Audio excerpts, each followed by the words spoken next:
Are you looking at your die cut design halfway through production? Freaking out that you may have to change the whole design? Let's talk about some of the factors that go along with changing your design.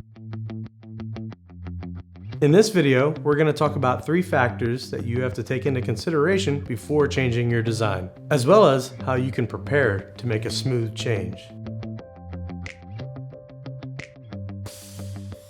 Some of the reasons that someone may want to change their design are the shape of your part, the material you're using, or the packaging.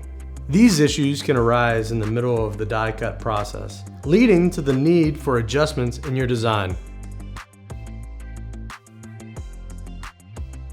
When looking into changing your design, we recommend looking into these 3 things: the cost, lead time, and feasibility.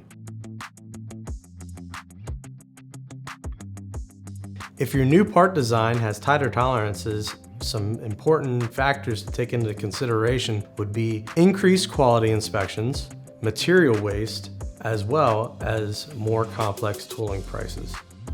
All of these factors will increase your cost. It's important to consider your lead times with materials and tooling.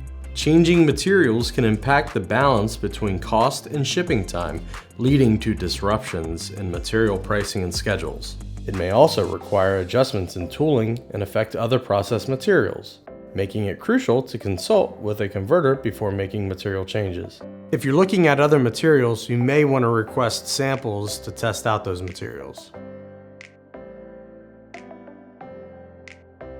It's important to make sure the changes you are making to your part are feasible. We often see people change to a material or tolerance that will not be feasible for their part design. It's also important to work with a converter to make sure you are redesigning for functionality. To prepare for changing your die cut part, it is crucial to incorporate your material converter in the design process. Provide them with more information about previous designs, materials, and any challenges faced. When it comes to redesigns, bringing in a converter will always help you in the long run. If you have any more questions, you can visit our Learning Center or reach out directly. Thanks for watching.